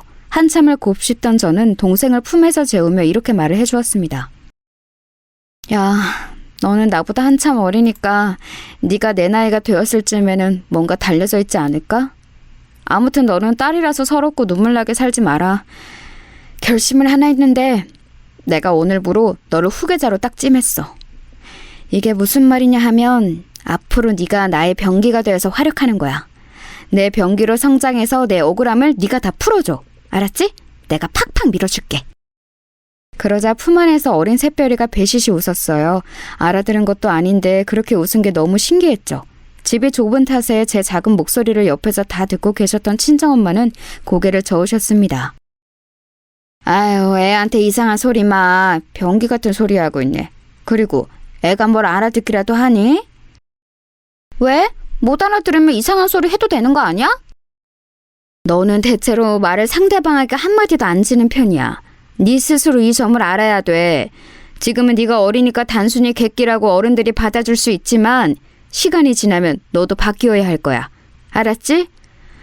그런데 아무튼 엄마는 네가 있어서 다행이라고 생각은 해. 너 없었으면 누뚱이는 나을 엄두도 못 냈을 것 같네. 고맙다 우리 딸. 친정엄마는 어색하고 민망해 하시면서도 저에게 그날 고맙다는 인사를 남몰래 해주셨어요. 새별이의 존재 때문에 여러모로 제 상황이 꼬여버렸는데 동생이니까 소중하기는 하고 친정엄마에게 고맙다는 인사도 처음으로 들어보고 이런 상황이니 저에게 새별이는 애증의 존재로 자리 잡았던 것 같습니다. 좋으면서도 미우면서도 귀찮으면서도 아주 그냥 복잡 미묘했죠. 그런데 제가 성인이 되고 나니까 애증이라는 감정도 자연스레 옅어지더라고요. 제가 더 이상 10대 소녀가 아니기 때문인 듯 싶었었네요. 공장 일을 전전하던 저는 지인의 소개를 통해서 첫 사무직으로 드디어 입성을 이뤄냈었는데요. 저에게 참 잘해주던 30대 초반의 남자 상사가 있었어요. 어리다고 중졸이라고 단순 업무직이라고 저를 무시하는 남자들 틈바구니에서 그분의 존재감은 남달랐습니다. 속으로 많이 동경하고 있었죠. 그런데 어느 날 그분의 부인이 저보다 겨우 3살 많다는 사실을 우연히 알게 되었습니다. 이것도 놀라웠는데 더 대단했던 점은 아이가 이미 5살이라는 사실이었어요. 충격을 받았죠. 이거 완전히 도둑놈 아닌가 싶어서 그분이 달리 보이기 시작하였고 더불어서 제 동생 새별이가 3살 어려도 너무 어리다는 것을 깨우치게 되었죠. 자칫 제가 남자와 불장난을 저지르는 사고를 쳐버렸으면 이미 새별이 나이 수준의 아이가 있었을지도 모른다는 가정을 해보니까 앞으로는 그냥 새별이를 내 새끼라고 생각하고 무조건 잘해줘야겠다는 생각이 확 들더군요. 사회생활을 핑계로 폼잡내라고 성인이 된 이후로는 어린 동생 뒤치다거리에서 졸업하고자 아둥바둥 난리도 아니었었는데 생각을 고쳐먹고서 어리디 어린 동생에게 잘해주고자 했어요. 그러고 나니까 눈에 보이더라고요. 새별이가 얼마나 대충 방치되어 대충 자라고 있는지 말입니다. 저러다가 공부의 기억자하고도 인연이 없을 것 같아서 첫 단추를 잘 꿰어주고자 제가 노력을 좀 했어요. 어느덧 무럭무럭 자라서 학교에 입학하게 된 새별이에게 필기고를 사주면서 친구 말은 안 들어도 선생님 말씀을 잘 들어라, 공부 꼴찌하지 말아라 몇 번이고 당부를 하였습니다. 꼭 열심히 제 말을 따르겠다는 새별이의 모습을 보면서 제 동생이지만 너무 귀엽다는 생각이 들었고 잘 키워내보겠다고 서서히 다짐을 하였죠. 예전에 제가 새별이를 보면서 제 후계자, 병기 이런 걸 운운했었는데 그거 반쯤은 진심이었거든요. 새별 병기, 공부는 잘하고 있는감 어쩌고 있는감? 네, 대장! 저는 오늘 받아쓰기 시험에서 4개만 틀렸습니다. 병기가 무서워지고 있습니다. 와, 그래? 4개만 틀렸어? 잘했네. 아니, 잠깐. 근데 총 문제 개수가 몇 개였는데? 30개? 20개? 응? 왜 그렇게 도리도리를 해? 설마 15개? 그러자 새별이가 조심스레 양 손바닥을 저에게 펼쳐 보였죠. 이게 뭔 뜻인가 했더니 10개라는 것이었습니다. 이럴 수가, 다른 의미로 제 병기가 무서워지고 있었던 것이죠. 꼴랑 10개 중에서 4개나 틀리다뇨? 꼴등이었던 저도 반타작은 했었는데요. 이거 큰일이다 싶어서 학습 점검까지 제가 딱 붙어서 하기 시작했습니다. 대장의 불호령에 우리 꼬마 병기 새별이는 낑낑거리면서 공부에 열중이었죠. 그러자 오빠가 그걸 알고서 저에게 혀를 끌끌 찼습니다. 저한테 너나 잘하라며 핀잔을 주더군요. 하지만 그래봤자 새별이는 자기 오빠보다 언니인 저를 더 좋아하고 따랐습니다. 하도 시험 문제를 많이 틀린 날에는 저한테 손바닥도 맞았는데 그럼에도 단 한 번 오빠가 언니보다 좋다느니 하는 말을 농담으로라도 하지 않았어요. 제가 엄마 같은 존재였기 때문일 테죠. 기특한 맛이 있어서 저는 이제 새별이를 위해 돈도 야금야금 따로 모으기 시작했습니다. 귓속말로 몰래 알려주었어요. 새별아, 너 이 다음에 대학 간다 그러면 언니가 돈 대줄 테니까 너는 마음 놓고 공부만 열심히 하면 돼. 알았지? 이 대장만 믿어. 그러자 그게 왠지 듣기 좋았는지 새별이가 이름 따라서 눈을 반짝반짝 빛냈습니다. 왈가닥이라는 오명을 점차 씻어내며 나이가 들수록 멋진 언니가 되어가는 저였건만 이런 대견한 딸에게 친정부모님은 어떻게든 돈 뜯어낼 궁리만 하셨어요. 그렇기에 제가 새별이를 위한 미래 자금도 몰래 모을 수밖에 없었던 겁니다. 두 분 다 저에게 걸핏하면 돈 좀 있냐는 얘기를 하셨습니다. 밥 먹었냐는 질문보다도 더 많이 하셨을 거예요. 그런데 어느 날 직장 내에서 저를 무시하는 인간들 때문에 너무 짜증나고 피곤했던 하루를 보내고 집에 왔는데 친정 부모님이 저를 보시자마자 용돈 얘기를 꺼내신 거예요. 어두침침한 딸의 안색은 안 보이고 돈줄로만 보이셨던 걸까요? 화딱지가 나더라고요. 암만 생각해도 너무들 하시네. 어렸을 때부터 그렇게 차별하고 부려먹고 돈까지 일찍 벌게 하더니 이제는 용돈이다 뭐다 하는 각종 명목으로 다 뜯어가시려고? 두 분 다 작작하세요. 너 부모 앞에서 말하는 꼬라지가 그게 뭐야? 너는 당최 언제나 철이 들래? 제발 의젓한 네 오빠의 반만 닮아봐라. 오빠 얘기 마침 잘 나왔네요. 아버지, 왜 저한테만 돈 그놈의 돈 타령을 하세요? 오빠는 이제 막 직장 잡았다지만 그래도 벌이가 저보다 낫잖아요. 돈은 오빠한테 달라고 하셔야죠. 어허, 장남은 장가를 가야 하니까 안 돼. 돈을 한 푼이라도 더 모아야 하는 네 오빠하고 너하고는 다르지. 네? 그럼 저는 돈을 안 모아도 되나요? 저는 시집 안 가요? 제가 노처녀로 늙어 죽기를 바라시는 거예요? 두 분 뒷바라지만 실컷 하다가? 남자하고 여자가 어떻게 같아? 남자는 장가 들 때 다 책임져야 하지만 여자는 그렇게 안 해도 된다. 출가 외인이라서 크게 상관없어. 아버지, 그럼 뭐예요? 저는 결혼할 때 드는 비용을 다 부담할 남자를 낚아채라는 그런 말씀이세요? 그럴 거면 예쁘게라도 낳아주시든가요. 두 분을 너무 닮아서 제가 외모가 별로 대단하지 않잖아요. 예쁘게 못 낳으실 거면 웃기게라도 낳아주셨어야죠. 그랬다면 제가 방송국에 문턱이라도 넘었을 텐데요. 그래서 지금 부모 탓이라는 거야? 너 이거 불효야, 불효! 부모가 자식 취급하는 게 너무하니까 자식도 불효이든 뭐든 할 수밖에 없죠. 금 나와라 뚝딱, 은 나와라 뚝딱 하는 방망이도 아니고 왜 저를 자꾸만 돈 나오는 방망이 취급하세요? 왜 저를 멋대로 휘두를 수 있는 방망이로 보시는 건데요? 그 방망이 잘못 회전해서 두 분을 칠 수도 있어요. 한순간에 감정이 확상해서 파국으로 치달을 수 있는 게 가족이죠. 저는 그날 폭발해서 막말을 쏟고 말았고 친정아버지가 열받아서 날리신 귀싸대기를 얻어맞았습니다. 맞고 나니까 진짜 서럽더라고요. 그래서 저는 절대로 제 자식들을 손으로는 직접 안 때리고 키웠네요. 옆에서 지켜보시던 친정엄마가 나셔셨고 이때가 점점 친정엄마의 건강이 살짝 안 좋아지고 계셨던 시기였기에 친정아버지는 화를 더 못 내시고 씩씩거리기만 하셨습니다. 찜찜하게 일단락된 상황을 뒤로하고 돌아서는데 제가 당황하고 말았죠. 새별이하고 눈이 딱 마주친 거예요. 모든 상황을 어린 동생에게 다 보이고 말았다고 생각하니까 너무 창피해서 죽고만 싶었네요. 새별이의 난처한 눈빛을 보기 민망해서 집을 나갔다가 앞에서 담배를 피우고 있던 오빠를 마주쳤습니다. 근데 오빠가 저를 비웃었어요. 하, 꼴 좋다. 내가 너 왠지 아버지한테 한 대 맞을 것 같더라. 내 예상대로 되네. 야, 네가 이런 집에서 벗어나고 싶거든. 시집을 잘 가면 돼. 그러면 지난날이야 어쨌든 간에 네가 이기는 거야. 그런데 너는 아무래도 시집을 이상하게 가서 망칠 것 같다. 사람 보는 눈이 일단 개판인 것 같거든. 갑자기 왜 악담을 하고 그래? 오빠가 뭘 한다고 그딴 소리를 짓거리는 거야? 내가 그렇게 될 거라는 여기는 근거 하나라도 있어? 근거? 당연히 있지. 무슨 말이 필요하겠어. 너는 딱 봐도 박복할 관상이야. 관상 같은 소리하고 자빠졌네.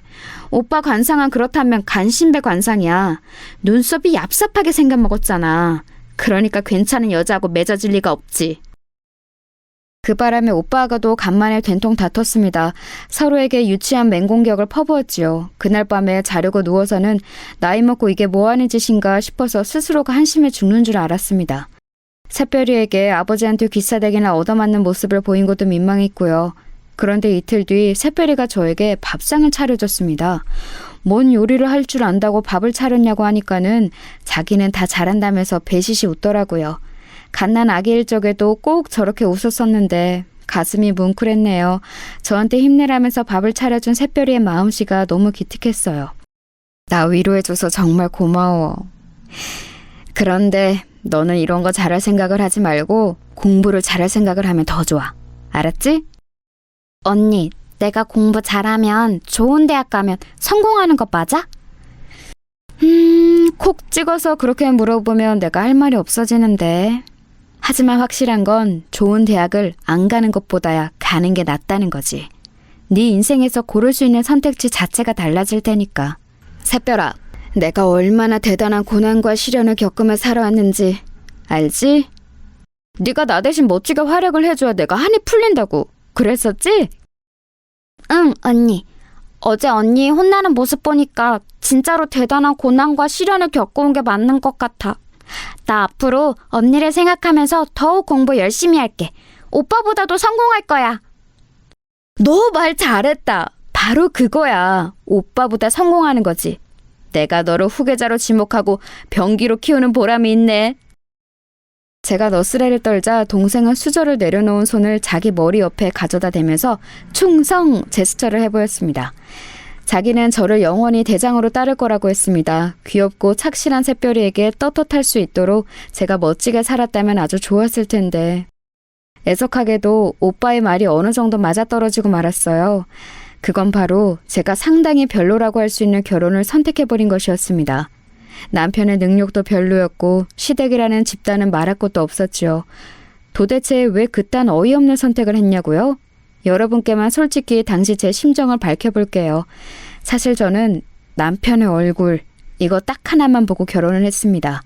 그래서 그 사달이 났던 겁니다. 저 나름 그렇게 생각이 흘러갈 수밖에 없었던 이유가 있었어요. 가만 보니까 저희 친정 부모님뿐만 아니라 외가와 친가들 다 통틀어서 살펴봐도 외모들이 썩 희망적이지 못했어요. 그나마 제 동생 새별이가 오밀조밀 귀여운 느낌이라도 있는 얼굴이었죠. 역시나 제 병기 나왔습니다. 아무튼 저는 냉정하게 외모를 평가한 뒤 생각했었던 거예요. 치밀해야겠는데? 나는 다른 건 몰라도 잘생긴 남자를 만나는 게 이세를 위하는 길인 것 같아. 애를 안 낳고 살 거라면 모를까. 애를 낳을 거라면 잘생긴 남자를 만나야 돼. 대단하지 않은 외모라서 슬픈 것, 이 굴레는 내 손에서 끊어낼 거야. 제가 그런 의욕을 활활 불태우고 있을 때 제 주변에 아는 언니들이 기름까지 들이부었습니다. 거의 다 유부녀들이었거든요. 남편의 외모가 얼마나 결혼 생활에 지대한 영향을 미치는지 저에게 침이 마르도록 설명을 하였어요. 귀가 솔깃했죠. 다들 그렇게 말을 했습니다. 남편이 못생기면 부부싸움 할 때 2배로 열받는다고요. 하지만 남편이 잘생기면 몹시 화가 났을 때도 그냥 내가 참을까라는 생각부터 든다고 그랬습니다. 아빠가 잘생겨야 아이의 외모도 되게 예쁜 법이라는 이론까지 등장하였어요. 그런 얘기까지 들었을 때 저는 저와 사귀는 것도 안 사귀는 것도 아니었던 애매한 사이에 남편에게 적극적으로 들이대기로 결심했던 것이죠. 사람이 어리버리하고 좀 우유부단한 것 같은데 하지만 언니들이 한 말이 너무 그럴싸해서 무시가 안 돼. 이왕이면 잘생긴 남자하고 결혼하자. 불도저 같은 저의 기세에 휩쓸린 남편은 자기 가족들의 반대에도 불구하고 저랑 결혼을 해버렸습니다. 그래서 저희 부부는 사실 연애 기간이랄 게 따로 없어요. 결혼부터 들이박아 버렸거든요. 솔직히 말씀을 드리자면 저는 결혼을 하고 나서 미친 듯이 후회했습니다. 시댁 식구들이 저를 항상 죽일 듯이 쏘아보면서 굴러 들어온 돌 취급을 했거든요. 그런 자기 가족들을 남편은 막는 신용조차 하지 않았죠. 이도저도 아닌 걸로 굴었어요. 첫째만 뱃속에 안 생겼어도 저는 그때 확 도망쳐 버렸을지도 모릅니다. 그 정도로 결혼하고 초반 시기에는 힘들었어요. 그리고 결혼 생활에 보람이 없는 것 같아서 진짜 이혼이라도 해버릴까 이렇게 생각하고 있었을 때 친정엄마가 병원 생활을 시작하셨습니다. 많이 편찮으셨어요. 그래서 거기에 매달리느라 몇 년이 흘렸죠. 이 과정에서 시어머니와 대판 싸웠고 시댁하고는 거의 척을 지었습니다. 친정 엄마가 돌아가시고 나서도 저는 시댁과 거의 왕래를 안 했어요. 물 흘러가듯 그저 정 하나로 열심히 사는 결혼 생활이었습니다. 저는 늘 새별이에게 강조를 했죠. 너는 무조건 너를 최우선으로 두는 남자하고 결혼을 해야 돼. 알았지? 그리고 자기 며느리 아낄 줄 모르는 시부모가 있는 시댁이라면 아예 시작도 하지 말아야 돼. 새별이는 그럴 때마다 무조건 알겠다고 대답했습니다. 자기가 제대로 된 신랑감을 훗날 고를 거라고 했어요. 원래 공부머리가 없었던 새별이는 저의 전폭적인 지원을 받아서 제법 괜찮은 대학도 갔습니다. 괜찮은 신랑감 고를 만한 군번은 되고도 남았죠. 그런데 어느 날 드디어 결혼하고 싶은 남자가 있다고 말을 해와서 저를 놀래켰습니다. 사귀고 있던 그 남자친구를 제가 알았는데 결혼 상대로는 별로라고 저는 여겨왔거든요. 새별이보다 나이도 너무 많은 편이었고 남자가 너무 소극적이고 조용한 것이 왠지 믿음직스럽지 못했어요. 하지만 새별이는 자기 주장 안 내세우고 착한 그 남자가 결혼 상대로 마음에 든다고 했고 조용하고 나긋한 그 남자의 부모도 마음에 든다고 그랬습니다. 제가 만나 뵙고 나니까 사돈댁이 정말 인상은 좋더라고요. 딸처럼 아껴주겠다면서 부디 결혼을 허락해달라고 사돈댁에서 저에게 거의 읍소를 해왔습니다. 저는 고민하다가 결국 그 결혼에 찬성표를 던져주고 말았네요. 애지중지 키워온 동생이 결혼을 갑자기 해버리니까 가슴이 허했어요. 기분이 이상하더라고요. 그런 저를 잘 아는 것인지 새별이는 결혼하고 나서 행복한 신혼생활의 이야기를 저에게 꼬박꼬박 전해왔습니다. 점찍어둔 신혼집에 입주하기까지 기간이 꽤 남아 있었기에 새별이는 자기 시댁에서 몇 달을 지내기로 했어요. 저는 그 생활이 괜찮을까 싶어서 걱정이 되었고 새별이와 연락이 잘 되는 것을 위안으로 삼았습니다. 제가 신혼생활을 방해하는 걸까봐 연락을 내킬 때만 주말 같은 때만 해도 된다고 그랬네요. 그러고 나서 몇 주가 평화로이 지났죠. 그런데 좀 미심쩍은 일이 벌어졌어요. 그건 바로 새별이와 연락이 안 되기 시작한 것이었습니다. 달콤한 신혼생활을 보내고 있는 것 같다는 뉘앙스의 안부 인사를 주고받은 게 마지막이었어요. 그 후로 나흘 동안 제가 새별이와 연락을 안 했다는 점이 문득 떠올라서 메시지를 보내놨었죠. 밥은 먹었냐고, 오늘 하루도 파이팅하라고 그런 내용을 보내놓았는데 답장이 없었습니다. 그때는 지금과 같은 스마트폰이 없었으니 당연히 카카오톡도 없었죠.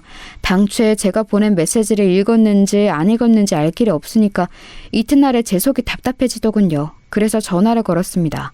그랬더니 어랍쇼? 전화를 안 받더라고요. 애가 결혼하고 나서 저에게 아무런 말도 없이 뭔가 새로운 활동이라도 시작했나, 어디 멀리 외출이라도 한 건가 이런 짐작만 섰었네요. 잘 지낸다면 상관이 없었지만 연락이 안 되는 건 조금 속상했어요. 신호음이 멀쩡히 가는 건 전화키를 켜놓기는 했다는 거니까 아마 바쁜 사정이 있을 확률이 높았죠. 메시지를 또 보내놓았는데 답장이 없길래 제가 하루가 더 지나서 다시 전화를 걸었습니다. 그런데 웬걸요? 희한하게도 사돈 어른께서 전화를 대신 받으셨습니다. 새별이의 시어머니 말이에요. 안녕하세요. 기간 잘 지내셨어요? 제 동생이 미리 언질도 없이 이렇게 연락이 안 될 애가 절대 아닌데 소식이 없길래 궁금했던 참이에요. 제 동생 지금 거기 있는 거죠? 왜 전화를 대신 받으셨어요? 우리 며느리 애기는 지금 잠깐 장 보러 나갔어요. 가까운 데라서 전화기를 두고 나갔네요. 아이고, 그런 거였어요? 제가 괜한 궁금증을 풀어왔었네요. 제 동생이 결혼하고 나서 무척 잘 지내나 봐요. 아주 자기 언니는 뒷전이 되었네요.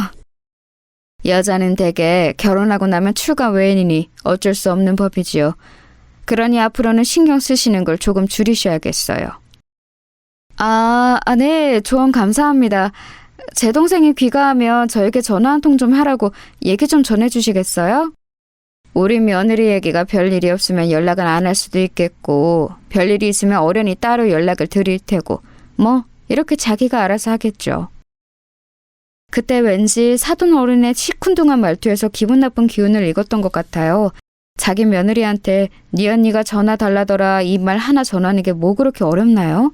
그렇게 하겠다 안 하겠다 이렇게 대답만 하시면 될 것이지 쓸데없이 빙빙 돌려 말씀하시면서 저에게 은근한 공격을 가하시는 것 같아서 기분이 팍 상했습니다. 그렇다고 이런 일로 성질을 부리는 것은 말도 안 되는 일이고 꾹 참고서는 평화롭게 통화를 종료했었네요. 말씀은 두루뭉실 짜증나게 하셨지만 그래도 제 동생 샛별이에게 얘기 전달은 잘 해주실 거라고 믿었는데 이튿날이 되고 하루가 또 다 갔는데 기다리는 연락은 오지 않았어요. 그래서 결국 제부에게 연락을 했죠. 이제 거의 오기 부리는 심정이었습니다. 샛별이에게 직접 너 왜 연락이 없냐고 당장 물어보지 않으면 속이 답답해서 미칠 지경이기도 했네요. 밤에 갑자기 불쑥 전화를 해서 미안해요. 제부, 지금 샛별이하고 같이 있죠? 샛별이 좀 바꿔주세요. 제가 그렇게 말을 했을 때였어요. 제부의 당황해서 우물쭈물하는 소리가 들려왔고 희미하지만 분명히 수학의 너머에서 샛별이의 목소리도 살짝 들려왔어요. 왠지 반가워서 제가 다시 샛별이를 찾으려 할 때였습니다. 제부가 이상한 소리를 하더군요. 와이프는 지금 자고 있습니다. 그래서 통화가 곤란할 것 같아요. 네? 잔다고요? 밤이긴 하지만 벌써 잘 시간은 아닌 것 같은데요. 원래 일찍 자는 애가 아닌데. 어디 아프기라도 한 건 아니죠? 사실 와이프가 감기 기운이 살짝 있어요. 환절기라서 면역력이 떨어진 건지 어디 크게 나돌아다닌 것도 아닌데 살짝 감기가 왔네요. 죄송합니다. 제가 좀 더 잘했어야 했는데. 마음 같아서는 그냥 깨워달라 하고 싶었으나 왠지 그러기엔 제부가 통화를 얼른 마무리하고 싶어하는 느낌이었어요. 샛별이가 감기 기운이 온 것에 제부가 저희 눈치를 보며 조마조마하고 있는 것은 아닐까 싶기도 했고요. 자식처럼 키운 동생이니까 유난 떨 수밖에 없느라고 선언을 해놓기는 했으나 정말로 유별난 호들갑을 떨고 싶지는 않았습니다. 샛별이의 결혼 생활을 망쳐놓을 작정은 아니었죠. 저는 별수 없이 동생이 일어나면 전화 좀 달라는 말만 전했습니다.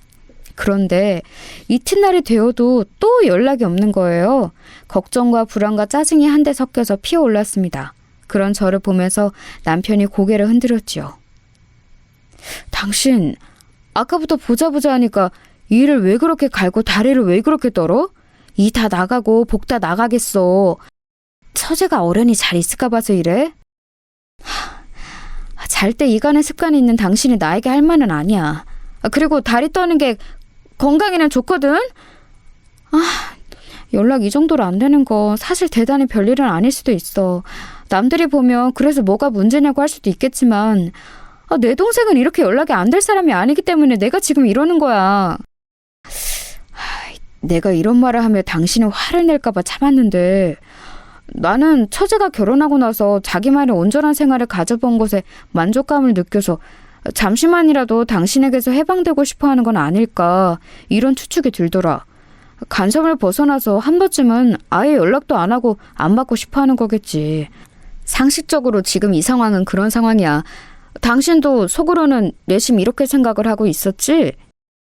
아니, 조금도 그렇게 생각한 적 없는데? 우리 샛별이가 대체 왜 나를 간섭이라 여겨? 그럴 애가 아니야. 당신은 뭘 몰라. 당신은 처제가 늦둥이 동생이기 때문에 자식만을 애틋하게 키워봐서 그러는 거야. 원래 자기 자식을 다 안다고 부모는 과신하잖아. 그런 거랑 똑같아. 샛별이는 나를 자기 인생의 대장이라고 여기면서 자란 애야. 내가 걔를 밀어주면 걔는 착실하게 앞으로 나아가면서 으쌰으쌰 잘 살아왔어. 당신이 알지 못하는 우리 자매만의 역사가 있고 유대관계가 있으니까 헛다리 짚지 마셔. 저는 남편에게 어림도 없다는 듯 굴었지만 사람 마음이라는 게 강철처럼 아주 단단할 수는 없는 법이더군요. 겉으로 티는 안 내어도 깊은 속으로는 진짜일까? 내 동생이 지금 나를 잠시나마 벗어나고 싶은 존재로 여기는 걸까? 이런 생각이 들어서 가슴이 찰렁 내려앉았습니다. 저희 애들도 저에게 그러더라고요. 이모는 이미 다 큰 성인인데 자기 인생의 이막을 찾아서 결혼까지 했는데 제가 너무 쓸데없는 걱정을 하면서 지금 참견 중인 거라고 말입니다. 남편과 자식들이 다 비슷한 말을 하니까 저도 약간 자중이 되긴 했죠. 차분하게 마음을 가라앉히고 샛별이가 먼저 연락을 주기로 기다렸습니다. 기다림의 미학이라는 표현도 있잖아요. 그걸 실천하기로 했던 거죠. 하지만 지금 한 달을 채우도록 연락이 없는 건 좀 너무한 거 아니야? 차분하게 마음을 가라앉히기는 개뿔. 안 되겠어. 누가 나를 간섭쟁이로 욕을 하고 비웃든 말든 상관없어.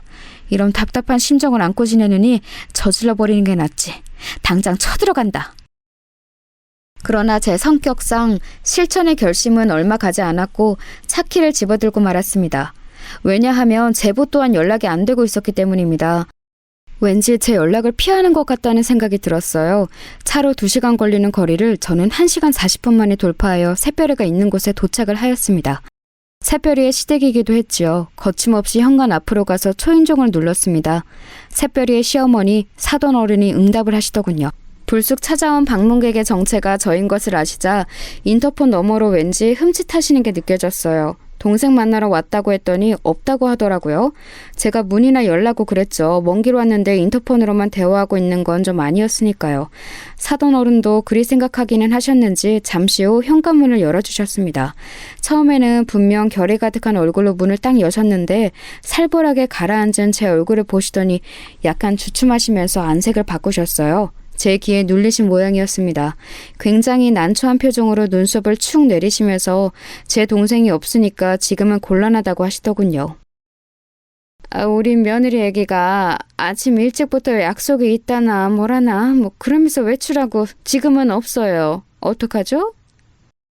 어떡하기는 뭘 어떡하나요? 제가 안에 들어가서 동생을 기다리면 되겠죠. 굳이 그러실 것은 없는데요. 여기 근처에 카페 하나 크게 생겼는데 거기로 가시겠어요? 제가 차 한 잔 사드려도 좋고요. 옆으로 비켜주시는 게 저한테는 더 좋을 것 같습니다. 저리 좀 비켜주세요. 저는 짜증스럽게 사돈 어른을 옆으로 밀치고서 집 안으로 발을 들였어요. 사돈 어른이 저를 말리고 자시고 할 새도 없이 저는 성큼성큼 집 안을 활보하며 새별이와 제부의 공간을 찾았습니다. 가정 안쪽에 있는 부부 침실 문득 딱 열었을 때였어요. 제가 너무 놀라서 그 자리에서 일단 굳어버렸네요. 언니? 언니가 맞은 거야? 언니 나 여기 있었어. 나 좀 도와줘. 새별아, 너 이게 몰골이 지금 이게 뭐야? 다쳤어? 이 엄청난 기부스들은 대체 무슨 약물인데 어쩌다 이랬어? 언제 이랬어? 연락은 왜 안 됐어? 침대에 비스듬히 눕듯이 앉아있던 제 동생은 오른팔과 오른다리에 두툼한 기부스를 하고 있었습니다. 상상도 해본 적 없던 상황에 제가 진짜 기가 막히더라고요. 설마 이렇게 크게 다친 후였다니. 병원에 입원을 하고 있는 쪽이 더 어울릴 만한 기부스들이었는데 집에서 이런 몰골로 처박혀 있었다니 너무 어이가 없었습니다. 그런데 곧 더한 사실이 새별의 입을 통해서 밝혀졌어요. 내가 연락을 하고 싶어도 할 수가 없었어. 휴대폰을 어머님이 가져가 버리셔서 언니나 다른 사람에게 연락하면 가만 안 두시겠다고 그런 엄포를 놓으시고는 돌려주지 않으셨어. 뭐라고? 미친 거 아니야? 연락을 왜 못하게 해? 저기요, 이것 보세요. 이게 대체 어떻게 된 일입니까? 제 동생이 팔다리를 죄다 다쳐서 이런 꼴이 되었는데 왜 제가 몰라야 했던 거죠? 게다가 한쪽 팔다리가 다 이렇게 됐으면 당연히 거동이 불편한데 왜 목발이고 뭐고 주변에는 아무것도 안 보여요? 저는 눈이 돌아가서 아연 실색을 하며 방 안의 풍경을 바라보고 서 있던 사돈 어른을 향해 외쳤습니다. 사돈 어른은 입을 꾹 다문 채로 저를 답답하게 만드시더니만 이내 어쩔 수 없었다고 작은 목소리로 중얼거리셨죠. 그때 새별이가 눈물을 흘리며 울기 시작했어요. 제가 와줬으니 이제 지옥 탈출이라고 여겨져서 눈물이 터진 것이었죠. 서럽게 엉엉 울면서 저에게 그간의 이야기를 해줬는데 오늘아 진뭉개진 발음이었지만 핵심을 이해하는 것에는 큰 어려움이 없었습니다. 제부가 이런 거라고? 둘이 말다툼하고 있을 때 제부가 너를 확 밀치는 바람에 네가 이렇게 다친 거라고? 그래놓고서 너에게 이혼을 당할까봐 네가 나에게 일러 바치면 내가 사다를 내놓을까봐 그걸 계속 작정하고 숨겨온 거야? 병원에서부터 너를 감시했었다고? 다친 후로 병원 말고는 다른 곳을 한 번도 외출한 적이 없었고 저는 멍하니 새별의 말을 곱씹으면서 서서히 제 안에 번지는 충격으로 허탈한 웃음을 지었습니다. 사람이 너무 어이가 없으려니까 웃음부터 나오더라고요. 새별이가 제부 같은 논팽이에 비하면 너무 어리고 예쁘긴 했지요. 공주님처럼 모시겠다고 해서 결혼을 시켜준 것이었으니 결혼 생활 초장부터 그게 어그러지면 다 끝인 거라고 제부와 그 어리석은 가족들은 생각한 모양이었습니다. 알고 보니 제부라는 놈이 엄청난 다혈질이라고 했어요. 얌전하고 내성적인 것 같지만 쉽게 욱하고 손을 올리고 쌍욕을 내뱉고 그러다가 진정되면 다시 순한 얼굴을 하고 무서운 사람이었던 거예요. 새별이는 이르지 않겠다, 그냥 평범한 안부전화만 하고 싶다 이렇게 호소를 해왔지만 망할 놈의 사돈댁은 의심의 눈초리를 거두지 않은 겁니다. 혼자 거동도 할 수 없는 사람을 감시하면서 가둬놓고 기가 죽다 못해 피가 마르도록 한 거였어요. 사돈 어른이 한숨을 내쉬면서 이러시더군요. 우리 아들이 자기 아내는 앞으로 자기가 잘 길들여서 꽉 잡고 가겠다고 그러니까 내가 별 수 있나요? 그러라고 하는 수밖에요. 그리고 저도 며느리가 너무 콧대 놓고 드센 게 보기 좋지 않은 것 같아서 그 콧대를 좀 이 기회에 꺾어놓고 싶었어요. 며느리란 모름지기 시어머니에게 순종해야 하는 법인데 그런 게 전혀 없고 자기 하고 싶은 대로 행동을 해버리니까 누가 위에 있는지 정확히 알려주면 좋을 것 같아서. 그게 무슨 개소리예요? 말 같지도 않은 말은 하지도 마세요. 어르고 달래서 어떻게든 결혼을 성사시킬 때까지는 이런 마음이 아니셨을 텐데요. 화장실 갈 때와 나올 때가 다른 게 사람 마음이라지만 아무리 그렇다고 해도 이건 지나치신 거 아닌가요? 며느리 사랑으로 최고가 되겠다고 하셨던 분은 대체 어디로 가신 거죠? 그게 다 입에 발린 소리들이었고 진심이 없는 감언이설이었다니. 그런 것에 속아 넘어가서 제가 제 동생을 이딴 집구석에 시집을 보냈다니 저는 지금 제 혀를 씹고 싶은 심정입니다. 이러니까 저희가 더욱 그랬던 거예요. 너무 유별나게 그렇게 동생을 위하고 싸고 도시니까 저희도 나름의 조치를 취할 수밖에 없었던 거라고요. 며느리는 이제 저희 집안 식구인데 그것을 용납하지 않으실 것 같아서 그랬습니다. 네? 싸고 돌긴 뭘 싸고 돌아요? 어디 김밥 싸요? 도시락 싸요? 거참 표현을 이상하게 하시네. 제가 분명 말 같지도 않은 말은 하지 마시라고 했을 텐데요. 노망 나셨나 보네요. 조기 치매가 오셨네.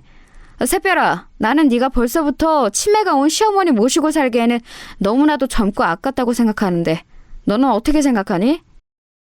제가 낮게 이를 갈면서 말을 하자 훌쩍거리고 있던 새별이가 우는 것을 멈추더니 고개를 번쩍 들어서 자기 시어머니를 똑바로 쳐다봤어요.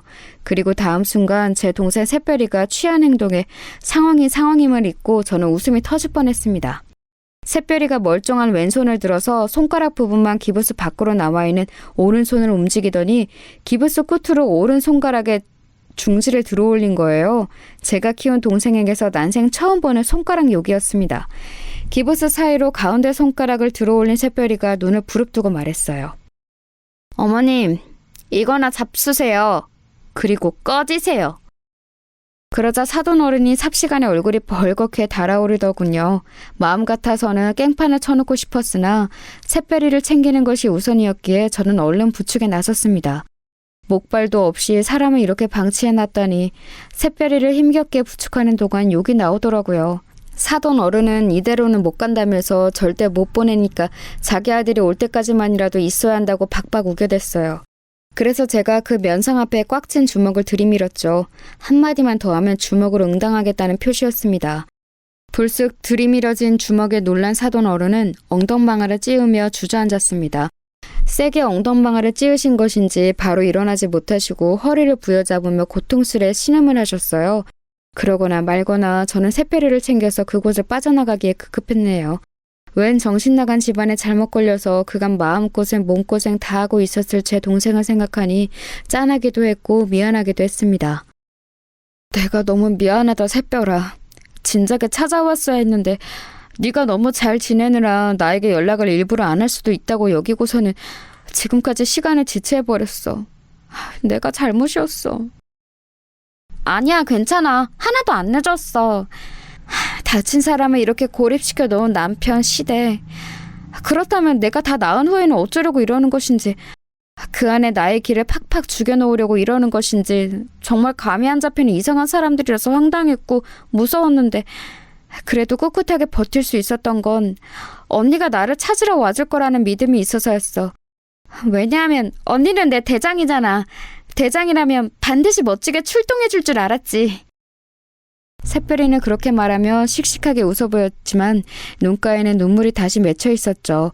그야말로 황당한 일련의 과정을 지나는 동안 그 속이 얼마나 갑갑하고 두려웠을까요? 우선 병원부터 향했고 며칠 입원을 하는 것으로 정했습니다. 안락하게 병원에 누워있으니까 새별이가 얼굴이 편안해지더라고요. 그리고 우물쭈물하면서 저에게 심정을 고백해왔어요. 사실은 제가 탐탁지 않아 하는 결혼을 한 것이기 때문에 금방 이렇게 저를 실망시키면 안 될 것 같아서 자기가 그 상황에서도 가만히 있었던 것도 있다고 그랬어요. 저에게 나쁜 소식을 안겨주고 싶지 않았던 거예요. 그 마음이 뭔지는 알 것 같아서 차마 나무랄 수 없었습니다. 제가 한숨만 쉬고 있으려니까 샛별이가 민망한 분위기를 없애고 싶었는지 기부스를 가리키면서 이제는 진짜 병기다운 병기가 됐다며 장난을 치더군요. 먼저 발깨고는 샛별이를 외면할 수 없어서 저도 장단을 맞춰줬네요. 저희 남매가 서로 웃고 떠드는 걸 보며 가슴을 쓸어내린 사람 바로 제 남편이었습니다. 자기 처제를 멋대로 오해한 후였으니 심장이 떨렸을 테죠. 만회를 하려는 것인지 제부라는 놈이 낯짝 두껍게 샛별이를 찾아왔을 때 활약을 하였습니다. 죄송합니다. 겁이 나서 그랬어요. 저 때문에 와이프가 크게 다쳤으니 영락없이 이혼이라고 당하고 질책당하고 손가락질 당하고 그럴까봐 갑자기 두려운 마음이 들어서 숨기기로 했습니다. 제가 판단을 잘못했던 것 같아요. 용서를 빕니다. 앞으로 잘할 수 있게 기회를 주세요. 살다 보면 이런 일 저런 일 벌일 수 있는 게 사람이지. 그렇다고 해서 무조건 꽁꽁 숨기고 문제를 마주하지 않고 회피하고 이런 게 맞다고 보나? 남자 왕씨는 다 시키네. 너 같은 놈에게 줄 기회 따위는 없어. 우리 처제 인생에서 썩 꺼져버려. 남편이 다른 건 몰라도 외관은 참 괜찮은 사람이거든요. 그걸 앞세워서 어깨 쫙 펴고 불효령을 내렸죠. 제부 같은 구질구질한 놈은 남편이 윽박을 지르자 꼬랑지를 말 수밖에 없었습니다. 그 이후로요? 당연히 둘은 이혼을 했고 그 과정에서 정당한 보상금도 다 챙겨놨습니다. 원래는 한 푼도 줄 수 없다며 뻔뻔하게 상대가 나왔었는데 저희 오빠하고 새언니가 살면서 만난 모든 인맥을 다 동원해서 털어버리겠다고 하니까 기세가 눌려서는 돈을 토해내더군요. 그 돈으로 저는 샛별이가 재미있는 생활을 누리기를 바랐는데 그걸 다 꽁꽁 묶어놓더라고요. 왜 그러냐고 물으니까 자기 조카들의 미래를 위해서 두는 거라고 그랬어요. 저희 애들만 해당이니까 오빠네한테는 비밀이라며 윙크를 하는 샛별이의 모습에 가슴이 찡해졌습니다. 만류하지는 못하겠더라고요. 제부였던 그놈은 나중에 소식을 우연히 들어보니까 꽃뱀한테 잘못 물려서 재혼 생활이 파탄났더군요. 자업자득인 것 같았어요. 제 동생 샛별이는 정말 괜찮은 남자를 만나서 재혼했고 행복한 가정 꾸려서 웃으면서 살아왔답니다. 이날 이때까지 아무 별탈 없이 말이에요. 앞으로도 남은 인생 동안 쭉 그랬으면 좋겠네요.